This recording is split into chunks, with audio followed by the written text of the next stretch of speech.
ప్రభునందు ప్రియులారా, ప్రభునామంలో మీకందరికీ వందనాలు తెలియజేస్తున్నాను. అందరికీ షలోం, సమాధానం కలుగును గాక. రోమీయులకు రాసిన పత్రిక 8వ అధ్యాయము 9వ వచనం మనం చూసినట్లయితే, రోమా 8:9 దేవుని ఆత్మ మీలో నివసించి ఉన్నడలా మీరు ఆత్మ స్వభావం గలవారే గాని శరీర స్వభావం గలవారు కారు. ఎవడైనను క్రీస్తు ఆత్మ లేనివాడైతే వాడాయన వాడు కాడు. ఈ మాట చెప్పండి. ఎవడైనను క్రీస్తు ఆత్మ లేనివాడైతే వాడాయన వాడు కాడు. ఎవడైనను క్రీస్తు ఆత్మ లేనివాడైతే వాడాయన వాడు కాడు. అంటే క్రీస్తు ఎలాంటి ఆత్మను కలిగి ఉన్నాడో మనం కూడా అలాంటి ఆత్మను మనం కలిగి ఉండాలి.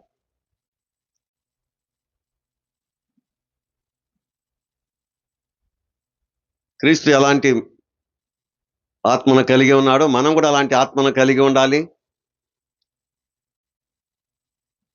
ఆయన 30 సంవత్సరాల వయసు వచ్చినప్పుడు ఆయన 30 సంవత్సరాల వరకు నజరేతులో పెరిగాడు. మరియా యేసేబులకు లోబడి ఉన్నాడు. 30 సంవత్సరాల వరకు నజరేతులో పెరిగాడు. మరియా యేసేబులు అంటే ఆయన కన్నటువంటి తల్లి మరియా తల్లి. తర్వాత ఆమె భర్త యేసేబునకు ఆయన తండ్రి కాడు, కానీ ఆయన పరిశుద్ధాత్మ వల్ల మరియకు పుట్టాడాయన. అయితే తండ్రి చిత్త ప్రకారం ఆయన మరియా యేసేబులకు లోబడి ఉన్నాడు 30 సంవత్సరాలు. ఎన్ని సంవత్సరాలు? 30 సంవత్సరాలు. అక్కడ నజరేతులో ఒక సమాజ మందిరం, ఒక మందిరం ఉంది. ప్రతి విశ్రాంతి దినాన ఆ మందిరంలోకి వెళ్ళేటువంటి వాడు. ఆ మందిరంలోకి వెళ్ళి అక్కడ వాక్యం చెప్పేవాడు. ఆయన వెళ్ళి నిలబడగానే గ్రంథపు చుట్టలు ఆయన చేతికి ఇచ్చేవారు. ఆయన ఆ గ్రంథపు చుట్ట విరిపి వాడుక చొప్పున, ఆయన తన వాడుక చొప్పున విశ్రాంతి దినమున దేవుని మందిరంలోకి వెళ్ళి అక్కడ నజరేతులో ఉన్నటువంటి ఆ మందిరానికి వచ్చేటువంటి వారికి ఆయన వాక్యాన్ని బోధించేవాడు. తర్వాత ఆయన ఆ విధంగా ఆత్మీయంగా ఎదుగుతూ తర్వాత 30 సంవత్సరాల వయసు వచ్చినప్పుడు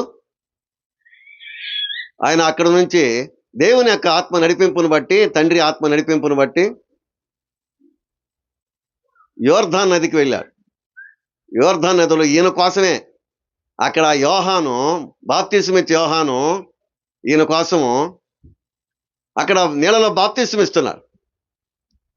కాబట్టి క్రీస్తు ప్రత్యక్షమయ్యే దానికోసమే నేను ఈ బాప్తిస్మ ఇస్తున్నాను అని చెప్పాడు. ఆయన ప్రత్యక్షత కోసమే బాప్తిస్మ ఇస్తున్నాను. కాబట్టి అనేక మంది ప్రజలు వచ్చి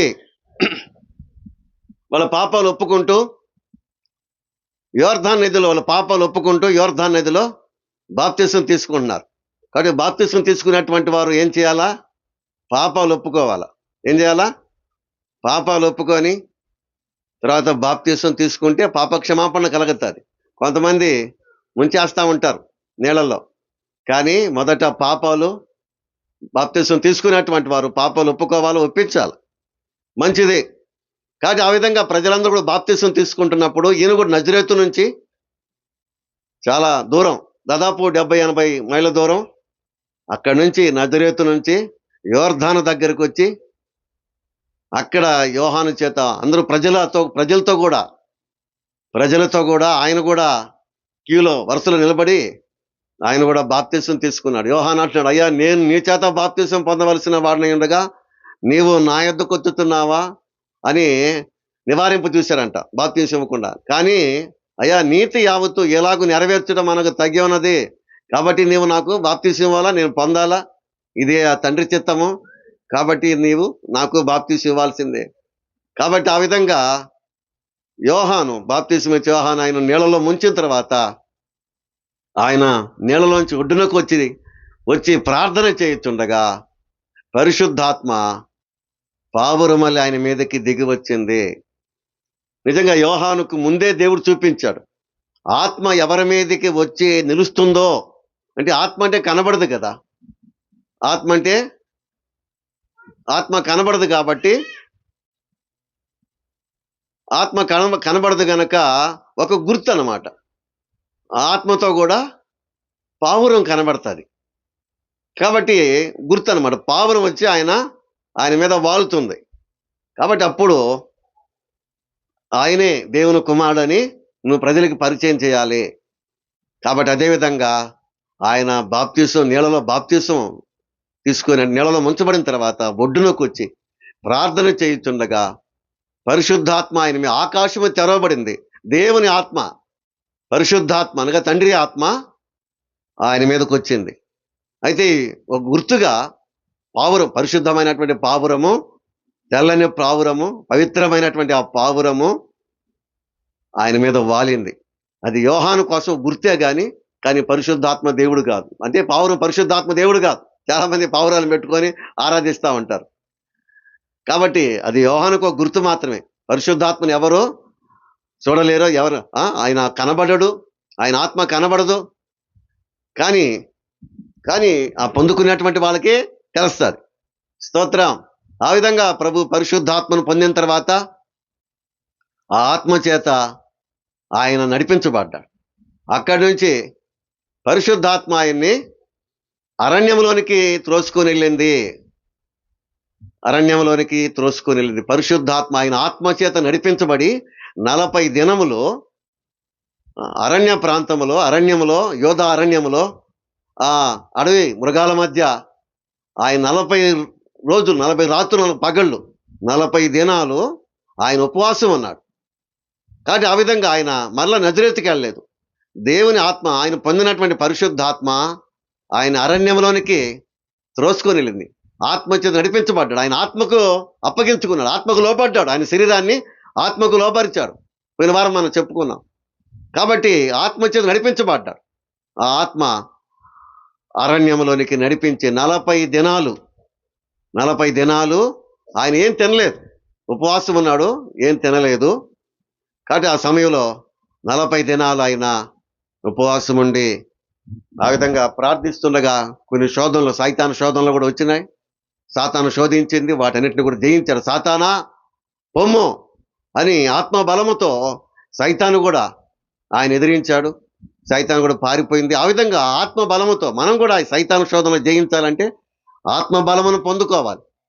కాబట్టి అందుకని క్రీస్తు ఎందుకు చెప్తానంటే, క్రీస్తు పరిశుద్ధాత్మను పొందాడు. క్రీస్తు అనగా హెబ్రీ భాషలో మెస్సియా అనేది కూడా మనకు బైబిల్లో ఉంది. మెస్సియా అందరికీ తెలుసు. మెస్సియా ప్రార్థనా మందిరం అని పేరు పెడతా ఉంటారు. కాబట్టి మెస్సియా అంటే ఆయనే క్రీస్తు. కాబట్టి మెస్సియా అంటే ఏంటంటే, మెస్సి అంటే అభిషేకించబడినవాడు. మెస్సియా అంటే యెహోవా చేత అభిషేకించబడినవాడు, అభిషేక్తుడు. స్తోత్రం. కాబట్టి క్రీస్తు అంటే కూడా అభిషేక్తుడు. మెస్సియా అంటే చక్కని మీనింగ్. యెహోవా ఆత్మ చేత అభిషేకించబడినటువంటి వాడు. దేవునికి స్తోత్రం. కాబట్టి ఆ విధంగా ఆయన ఆత్మ చేత నడిపించబడ్డాడు. తర్వాత 40 దినాలు ఉపవాస ప్రార్థనలు అయిన తర్వాత ఆయన ఆత్మ బలముతో గలిలయకి వెళ్ళాడు. గలిలయకి వెళ్ళి అక్కడ ఆ గలిలయలో లేకుంటే నజరేతు, ఆయన వాడుక చొప్పున విశ్రాంతి దినాన నజరేతులో ఉన్నటువంటి ఆ మందిరానికి, సమాజ మందిరంలోకి వెళ్ళి ఆయన నిలబడ్డప్పుడు ఆయనకి యెషయా గ్రంథం ఇవ్వబడింది. ఆ గ్రంథాన్ని విప్పినప్పుడు ఆయనకి ఆయన గురించినటువంటి వాక్యాలు ఆయనకి కనబడ్డాయి. ఆయన గ్రంథం విప్పగానే ఆయన గురించినటువంటి వాక్యాలు ఆయనకి కనబడ్డాయి. అదేంటంటే, ప్రభు ఆత్మ అంటే యెహోవా ఆత్మ నా మీద ఉన్నది, బీదలకు సువార్త ప్రకటించుటకు ఆయన నన్ను అభిషేకించను, చెరలో ఉన్న వారికి విడుదలను, గుడ్డి వారికి చూపు కలుగునని ప్రకటించుటకును, ప్రభు యొక్క హితవచనం ప్రకటించుటకును ఆయనను పంపి ఉన్నాడు అనేటువంటి వాక్యము ఆయన కనబడింది. చాలా మంది ఆయన మరి చదువుకోలేదంటారు. చదువుకొని ఇతనికి ఈ జ్ఞానం ఎట్లా వచ్చిందంట. కాబట్టి ఆయన బడికి పోవాల్సిన పని లేదు, స్కూల్కి పోవాల్సిన పని లేదు. కానీ నా ఆలోచన ఏంటంటే, నజరేతులో ఆ మందిరములో ఈ గ్రంథాలు ఉండేవి, గ్రంథపు చుట్లు ఉండేవి. ఆయన వెళ్ళి చదువుకునేటువంటి దేవుడు కంటి చదువు ఇచ్చేవాడు. ఆయనకి కంటి చదువు ఇచ్చాడు, దేవుడే నేర్పించాడు. ఆయనకి తండ్రియే ఆయన చదువు నేర్పించాడు. దేవుని స్తోత్రం. ఆ హెబ్రీ లేఖనాలు చదివేటువంటి జ్ఞానం ఆయనకి ఇచ్చాడు. లేకపోతే ఆయన రాకపోతే ఆయన గ్రంథం చుట్ట చదివాడు ఆయన. దేవుని స్తోత్రం. అక్కడ పరిచారకుడు యెషయా గ్రంథం ఆయన చేతికి ఇచ్చాడు. ఆయన చదవకపోతే ఎందుకు ఇస్తాడు? కాబట్టి ఆయన గ్రంథం ఆయన చేతికి ఇస్తే ఆయన గ్రంథం ఇప్పగానే ఈ వాక్యం వచ్చింది, యెహోవా ఆత్మ నా మీద ఉన్నది. చదివాడు ఆయన, ఆ గ్రంథం తీసి చదివాడు. యెహోవా ఆత్మ నా మీద ఉన్నది, బేదలకు సువార్త ప్రకటించుటకు ఆయన ఆత్మతో నన్ను అభిషేకించాడు. గుడ్డి వారికి చూపు కలుగడానికి, కుంటి వారిని నడిపించడానికి ఆయన హితవచనం ప్రకటించేదానికి ఆయన నన్ను పంపి ఉన్నాడు అని ఆయన గురించినటువంటి ప్రవచనము ఆయనకు వచ్చింది. ఆ వాక్యం చదివి, ఆ ప్రవచనం చదివి, ఈ లేఖనము మీ వినికిడిలో నెరవేరింది అన్నాడు. ఈ లేఖనం మీ వినికిడిలో నెరవేరింది. దేవునికి స్తోత్రం. అక్కడి నుంచి ఆయన నజరేతు నుంచి ఆయన పరిచర్య ప్రారంభించి తర్వాత ఆయన అనేక సమాజ మందిరంలో, అంటే ఇంకా యెరూషలేము చుట్టుపక్కల ప్రాంతాల్లో ఉన్నటువంటి మందిరాలు, సమాజ మందిరం, ఎక్కడైతే మందిరాలు ఉన్నాయో సమాజ మందిరాలు, ఆ విశ్రాంతి నాన్న ఆ మందిరాలకు వెళ్ళి ఆయన వాక్యాన్ని బోధించేవాడు. ఆ మందిరానికి వచ్చినటువంటి రోగులను స్వస్థపరిచేటువంటి వాడు. ఈ 33.5 సంవత్సరాలు ఆయన జీవించింది 33.5 సంవత్సరాలు. 30 సంవత్సరాలు ఆయన కేవలం నజరేతులో మరియ యేసేపుల ఇంట్లో వారి బిడ్డలకు ఆయన పరిచర్య చేశాడు, లోబడి ఉన్నాడు. అక్కడ నజరేతులో ఉన్నటువంటి ఆ సమాజ మందిరం, అంటే సమాజంగా సంఘంగా కూడేటువంటి ఆ మందిరానికి వెళ్ళి ప్రతి విశ్రాంతిని వాక్యం బోధించేటువంటి వాడు. ఆ విధంగా ఆయన ఇటు దేవుళ్ళు ఎదుగుతూ, ప్రార్థనలు ఎదుగుతూ, వాక్యములు ఎదుగుతూ, తర్వాత 30 సంవత్సరాల తర్వాత ఆయన పరిశుద్ధాత్మను బాప్తిసం తీసుకొని పరిశుద్ధాత్మను పొంది ఆ ఆత్మచేత నడిపించబడ్డాడు. ఆయన పరిచర్య ఎంతకాలం చేశాడంటే 3.5 సంవత్సరాలు. ఎంతకాలము? 3.5 సంవత్సరాలు చేశాడు పరిచర్య. కాబట్టి ఈ 3.5 సంవత్సరాలు ఏం చేశాడు? ఆయన దేవుని రాజ్య సువార్త ప్రకటించాడు. కాలము సంపూర్ణమైనది, దేవుని రాజ్యం సమీపించినది, మారు మనసు పొందండి, సువార్త, నా మాట నమ్మండి, సువార్త ప్రకటించాడు ఆయన. తర్వాత దయ్యాలను ఆయన మాట వలన దయ్యములు ఎల్లగొట్టే రోగులు స్వస్థపరిచాడు, కుంటి వాళ్ళు నడిపించాడు, కుష్ఠరోగులను బాగు చేశాడు, పక్షవాగులైనటువంటి వాళ్ళు లేచిని పరిపెత్తుకు నడవమని చెప్పాడు. కాబట్టి ప్రజల్లోని ప్రతి వ్యాధిని, రోగాన్ని స్వస్థపరిచాడు. హల్లెలూయా. ప్రజల్లోని ప్రతి వ్యాధిని, రోగాన్ని స్వస్థపరిచాడు. మృతులను లేపాడు ఆయన, చనిపోయినటువంటి వారిని కూడా లేపాడు. కేవలము ఆయనలో ఉన్నట్టు. అందుకే నేను దేవుని ఆత్మచేతని దయ్యాలు వెలగొడుతున్నాను అంటే ఆత్మ అభిషేకం తర్వాతనే ఆయన పరిచర్య ప్రారంభమైంది. ఆయన మొదటి సూచక్రియ కూడా ఎప్పుడు? గలిలయ అనేటువంటి ఆ ఊర్లో ఒక వివాహం జరిగితే, ఆ వివాహంలో ద్రాక్షారసం అయిపోతే ఆయన ఏం చేశాడు? ఆయన నీళ్లు, అక్కడ బాణలు ఉంటే ఆ బాణం నీళ్ళతో నింపమన్నాడు. ఆ నీళ్ళతో నింపిన తర్వాత అప్పుడు తీసుకుపోయి విందులో పోయమంటే ఆ నీళ్లు ద్రాక్షరసం, మధురమైనటువంటి ద్రాక్షరసంగా మారాయి. దేవుని స్తోత్రం. మనకు ద్రాక్షరసం కావాలంటే ఏం చేయాలా? బజారుకి వెళ్ళి ద్రాక్షాలు తెచ్చుకోవాలా. కానీ అక్కడ ద్రాక్షాలు లేకుండానే నీళ్ళని ద్రాక్షరసంగా మార్చింది. మొదటి సూచ్యక్రియ ఎప్పుడు? ఆయన పరిశుద్ధాత్మ అభిషేకం పొందిన తర్వాతనే. 30 సంవత్సరాల లోపల ఆయన అలాంటి అద్భుతాలు చేయలేదు. కానీ ఆ నజరేతులో ఉన్నటువంటి ఆ యొక్క మందిరంలో వాక్యాన్ని మాత్రం బోధించేవాడు. కానీ ఇలాంటి మహత్కార్యాలు, సూచ్యక్రియలు ఏదో చిన్న చిన్న చేస్తుంటాడేమో. కానీ రాయబడింది గలిలయలోని కానాలో యేసు ఈ మొదటి సూచ్యక్రియ చేసి తన మహిమను బైబిల్ స్పష్టంగా చెబుతుంది. గలిలయలోని కానాలో ఆ వివాహ కార్యక్రమంలో మొదటి సూచ్యక్రియ నీళ్లు ద్రాక్షారసంగా మార్చి తన మహిమను బయలుపరిచారంట. అందువలన ఆయన శిష్యులు ఆయన విశ్వాసం ఉంచరే. ఆయన నీళ్లు ద్రాక్షారసంగా మార్చిన తర్వాత ఆయన శిష్యులు, అబ్బో ఈయనలో ఎంత మహిమ ఉందో, ఈయన ఎంత గొప్పవాడో, ఎంత శక్తిమంతుడో, నీళ్లు ద్రాక్షరసంగా మార్చాడంటే కాబట్టి ఈయనలో మహిమలు ఉన్నాయి, ఈయనలో శక్తి ఉంది, ఈయనలో మహిమ ఉందని చెప్పి శిష్యులు ఆయన యందు విశ్వాసం ఉంచారు, ఆయన వెంబడించారు. స్తోత్రం. కాబట్టి ఎప్పటి నుంచి అద్భుతాలు జరిగినాయంటే ఆయన ఆత్మను పొందిన తర్వాతనే, ఆత్మ చేతనే ఆయన వాక్యాన్ని బోధించాడు, ఆత్మ ద్వారానే దయ్యాలను వెళ్ళగొట్టాడు, ఆత్మ ద్వారానే. అందుకని ఆత్మను మీ యందుంచి అద్భుతాలు చేసేవాడు. స్తోత్రం. ఆత్మను మీ యందుంచి అద్భుతాలు. అందుకనే ఆయన అన్నాడు, తండ్రి ఆత్మ మీలో ఉండి మాట్లాడుతున్నాడు కానీ మాట్లాడడం మీరు కారు. దేవుడు ఎవరిని పంపినో ఆయన కొలత లేకుండా ఆత్మనిచ్చారంట. దేవుడు తను పంపినటువంటి వానికి కొలత లేకుండా ఆత్మనిచ్చిన కనుక ఆయన దేవుని మాటలే పలుకును. కానీ ఎప్పుడైతే ఆయన ఆత్మను పొందాడో, దేవుని ఆత్మ బాప్తిస్మం తర్వాత ఎప్పుడైతే పరిశుద్ధాత్మ ఆయన మీదకి వచ్చిందో, అక్కడి నుంచి ఆయన మాట దేవుని మాట. అదిగో మోషే వంటి ప్రవక్తను పుట్టిస్తాను, అతని నోట నా మాటలు ఉంటాయి, ఆయన మాట వినకపోతే నేను తీర్పు తీరుస్తాను అన్నాడు. కాబట్టి ఆ మాట ఎవరి మాట అది?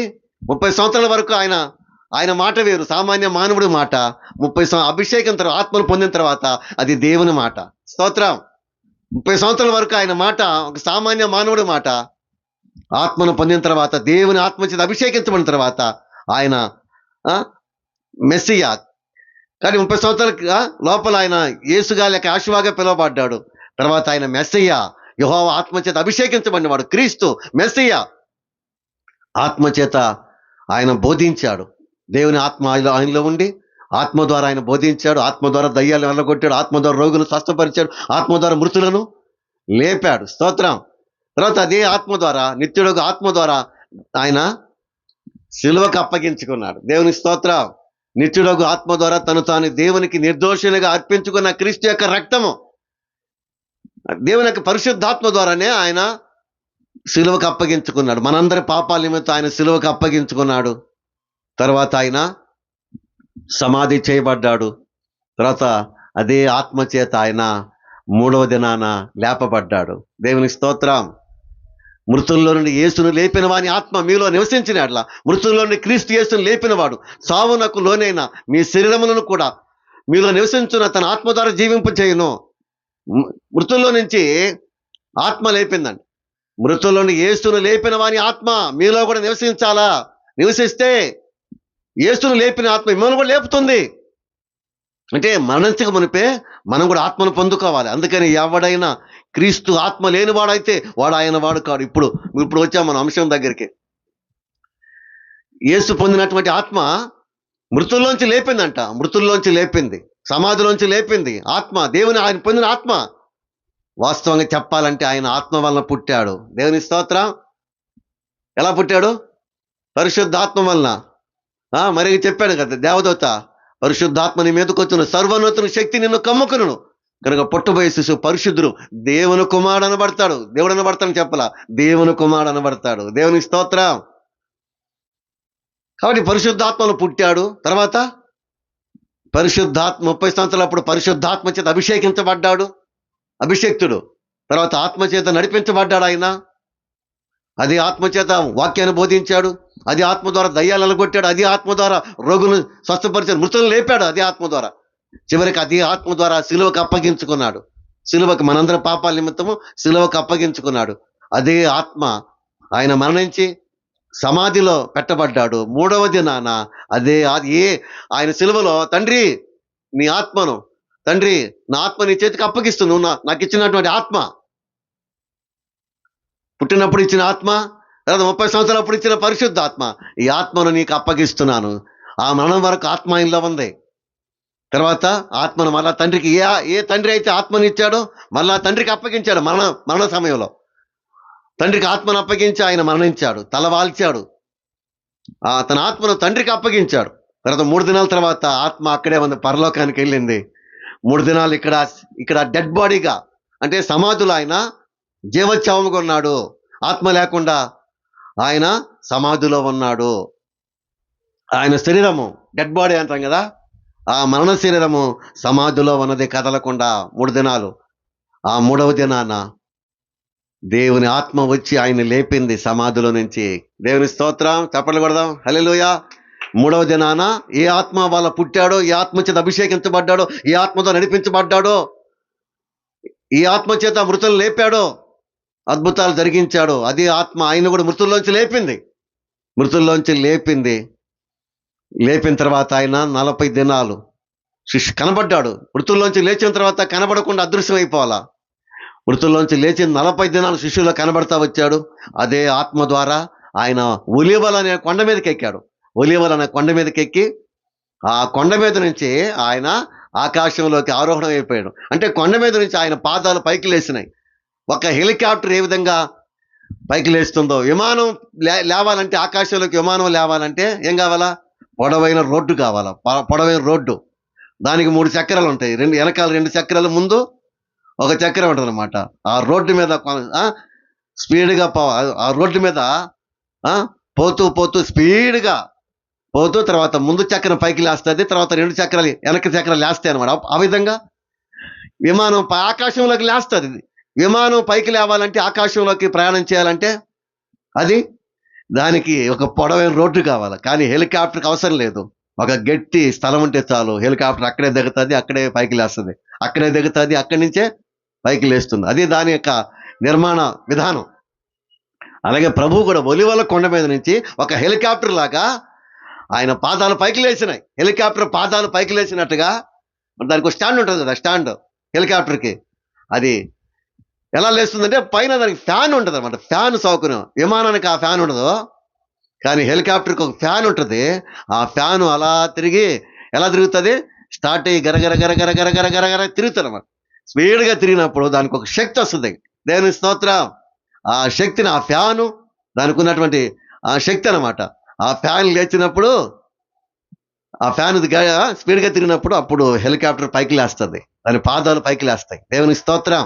అలాగే ప్రభు కూడా ఒలీవల కొండ మీద నుంచి ఆయన పాదాలు పైకి లేచినాయంటే ఆయనలో ఉండే, ఆయన పొందిన శక్తి, పరిశుద్ధాత్మ శక్తి, సర్వోన్నతుని శక్తి ఆయన్ని పైకి లేపింది. ఒలీవల కొండ మీద నుంచి ఆయన పాదాలు పైకి లేచినాయి. ఆయన ఆకాశంలోనికి అలా ఒక హెలికాప్టర్ లాగా ఒక ర్యాకెట్. దేవుని స్తోత్రం. ఎలా? ఒక ర్యాకెట్. అప్పుడప్పుడు శ్రీహరికోటలో ర్యాకెట్లు వదులుతా ఉంటారు అన్నమాట. దానిలో ఉండేటువంటి దానికి నిర్మాణాన్ని బట్టి, దానిలో ఉండే ఆ పవర్, ఆ శక్తిని బట్టి అది పొగలు చిమ్ముకుంటూ అది ఆకాశంలోకి లేస్తుంది. దేవుని స్తోత్రం. జమ్మని ఆకాశంలోకి వెళ్ళిపోతుంది ర్యాకెట్. కాబట్టి ఆ విధంగా ప్రభు కూడా వింటున్నారా? ప్రభు కూడా ఆ ఒలీవల కొండ మీద నుంచి ఒక ర్యాకెట్ లాగా ఆయన పైకి లేచి ఎక్కడికి? ఆయన నేరుగా తండ్రి దగ్గరికి. ఇలాగూ ప్రభు అయిన యేసు వారితో మాట్లాడిన తర్వాత పరలోకానికి చేర్చుకొనబడి దేవుని కుడి పార్శ్వమున ఆసీనుడైనాడు. ఎక్కడ? దేవుని కుడి పార్శ్వమున ఆసీనుడైనాడు. దేవుని స్తోత్రం. అయితే పిల్లరా, ఆయన పరలోకానికి వెళ్ళకముందు, అంటే ఒలీవల కొండ మీద నుంచి ఆయన పరలోకానికి వెళ్ళకముందు ఒక మాట చెప్పాడు శిష్యులతో. ఏంటది? కాబట్టి యోహాను చేత మీరు బాప్తిసం పొందారు, నాలాగే మీరు కూడా బాప్తిసం పొందారు నీళ్ళల్లో, కానీ కొద్ది దినాల్లో మీరు పరిశుద్ధాత్మను బాప్తిసం పొందుతారు యోహాను చెప్పాడు. యోహాను ఏం చెప్పాడంటే, నా వెనక వచ్చేవాడు నాకంటే శక్తిమంతుడు. అంటే యేసుని గురించి చెప్తూ, నా వెనక వచ్చేవాడు నాకంటే శక్తిమంతుడు, అతడు పరిశుద్ధాత్మతో అగ్నితో బాప్తిసం ఇస్తాడు. అందుకని ఆయన పరలోకానికి వెళ్ళకముందు ఈ మాట చెప్పాడు శిష్యులకు ఆయన వెంబడించిన శిష్యులకు చెప్పాడు. ఏమని? కాబట్టి నేనే విధంగా పరిశుద్ధాత్మను పొందానో బాప్తిసం తర్వాత మీరు కూడా పరిశుద్ధాత్మను పొందాలి.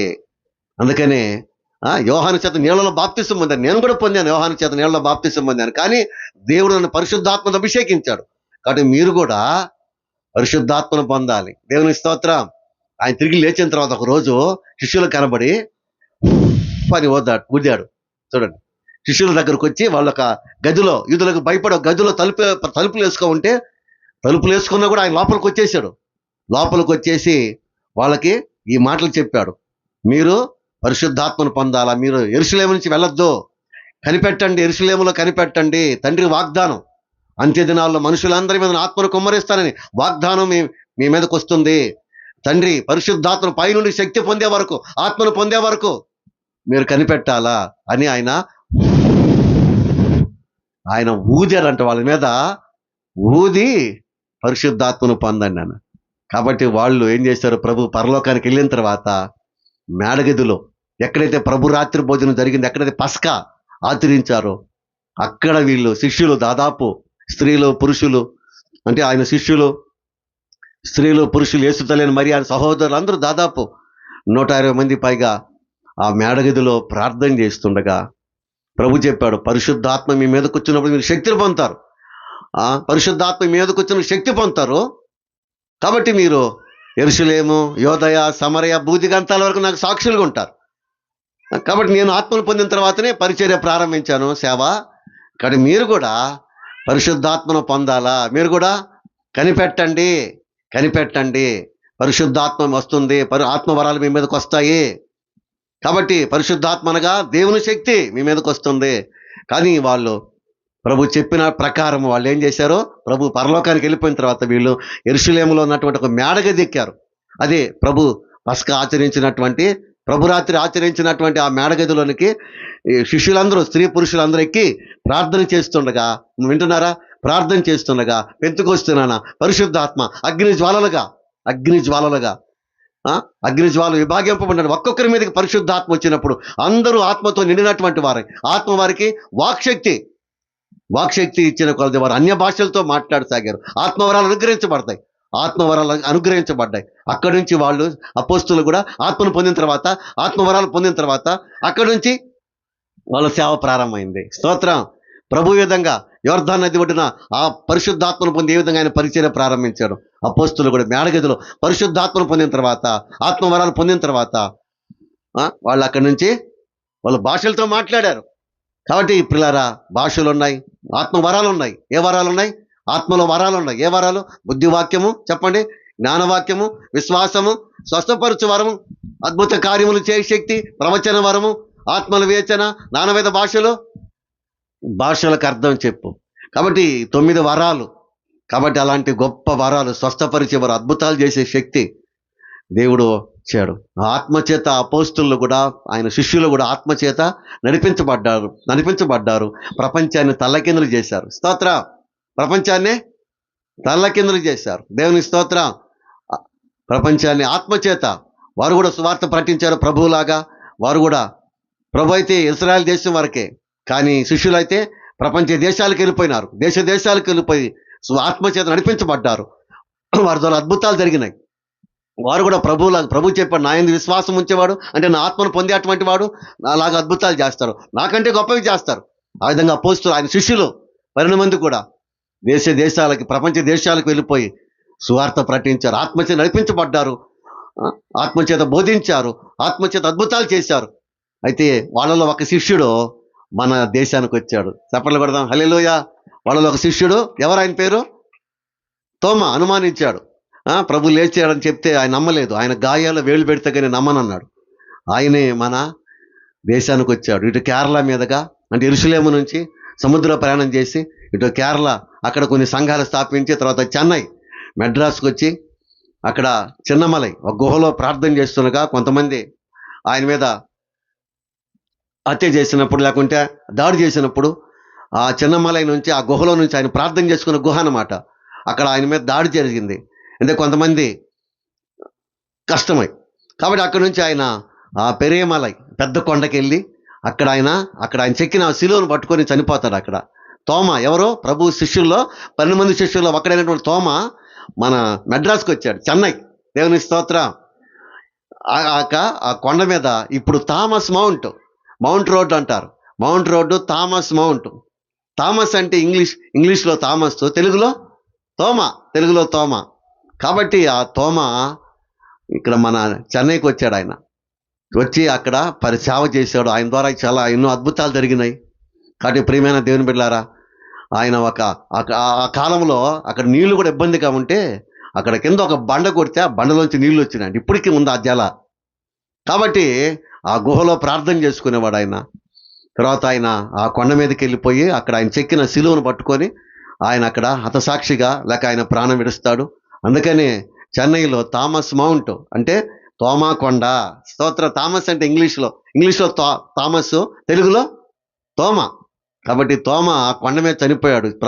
యేసు ప్రభు యొక్క శిష్యుడు ఆ కొండ మీద. కాబట్టి ఆయన ఆత్మతో నడిపించబడ్డాడు. ఈ విధంగా ప్రియమైన దేవుని బిడ్డలారా, శిష్యులందరూ కూడా ప్రభు ఎలాంటి ఆత్మను పొందాడో అదే ఆత్మ చేత వాళ్ళు కూడా నడిపించబడ్డారు. అదే ఆత్మ ద్వారా వాక్యాన్ని బోధించారు. అదే ఆత్మ ద్వారా అద్భుతాలు జరిగాయి వాళ్ళ ద్వారా. శిష్యులందరి ద్వారా అద్భుతాలు జరిగినాయి. అయితే వారు కూడా ఆత్మ ద్వారా ప్రభు సేవకు అంకితం అయిపోయినారు. ప్రభు కొరకు హతసాక్షులుగా మరణించారు. కాబట్టి అందుకనే ప్రభు దేవుని వాక్యం చెప్తుంది, ఎవడైనా క్రీస్తు ఆత్మ లేని వాడైతే వాడైన వాడు కాడు. ప్రతి ఒక్కరు కూడా ఒక సేవకులే కాదు, విశ్వాసులు కూడా ప్రభు ఎలాంటి ఆత్మను పొందాడో, అలాగే శిష్యులు ఎలాంటి ఆత్మను పొందారో, ఆ విధంగా ప్రతి ఒక్కరు కూడా అదే ఆత్మను పొందుకోవాలా. పొందుకుంటేనే మనము మన ద్వారా కూడా దేవుడు మాట్లాడతాడు, అద్భుతాలు చేస్తాడు. మృతుల పునరుద్ధానం, పరలోక రాజ్యంలో మనం కూడా ప్రభులాగా శిష్యుల మాదిరిగా మనం కూడా ఆ రాజ్యంలో ప్రవేశించాలంటే, ఈ లోకంలో మనం బలమైనటువంటి పరిచర్య చేయాలంటే ప్రభు ఎలాంటి ఆత్మను పొందాడో, శిష్యులు ఎలాంటి ఆత్మను, పరిశుద్ధ ఆత్మను పొందారో, అట్టి ఆత్మను, అట్టి ఆత్మ వరాలు మనం కూడా కలిగి ఉండాలని దేవుని వాక్యం ద్వారా హెచ్చరించబడుతున్నాం. దేవుని వాక్యం చెప్తుంది, ఎవడైనా క్రీస్తు ఆత్మ లేనివాడైతే వాడు ఆయన వాడు కాడు. ప్రభు పరిచర్యకి ఆధారం పరిశుద్ధాత్మ. ఆయన పుట్టుక, ఆయన సేవ అంతా కూడా పరిశుద్ధాత్మ ద్వారానే, ఆయన పునరుద్ధానం ఆత్మ ద్వారానే జరిగింది. అలాగే శిష్యులు ఆయన పరిచర్య అంతా కూడా పరిశుద్ధాత్మ ద్వారా జరిగింది. అలాగే ఈనాడు కూడా ప్రతి సేవకుడు, ప్రతి విశ్వాసి, ప్రతి సంఘము కూడా పరిశుద్ధాత్మను పొందుకోవాలి. ఆత్మ లేనివాడు ఆయన వాడు కాడు. ఆత్మ లేనివాడు ఆయన వాడు కాడు. కానీ ఎవరైతే ప్రభు పొందినటువంటి ఆత్మ, శిష్యులు పొందినటువంటి ఆత్మ మనం కూడా కలిగి ఉండాలని దేవుని వాక్యం ద్వారా మనం హెచ్చరించబడుతున్నాం. ఆ ఆత్మను పొందుకోకపోతే మనం ఆయన వారము కామని దేవుని వాక్యం సెలవిస్తుంది. అందుకనే పౌలు అంటాడు తెలుసా, అపోస్తలుడైన పౌలు, మీరు విశ్వసించినప్పుడు పరిశుద్ధాత్మను పొందారా అంటాడు. మీరు విశ్వసించారు, నమ్మారు ప్రభువుని, మరి పరిశుద్ధాత్మను పొందారా? కాబట్టి మనం మారు మనసు పొందారా అంటాం, బాప్తిసం పొందారా అంటాం. కానీ ఇక్కడ పౌలు అంటున్నాడు పరిశుద్ధాత్మను పొందారా. కాబట్టి మారు మనసు పొందాలా, బాప్తిసం పొందాలా, పరిశుద్ధాత్మను పొందాలా. లేకపోతే మనము దేవుని రాజ్యంలో, మనం ప్రభు రాకడలో మనము ఆయన ఎదుర్కోవాలంటే పరిశుద్ధాత్మను పొందాలా. దేవుని స్తోత్రం.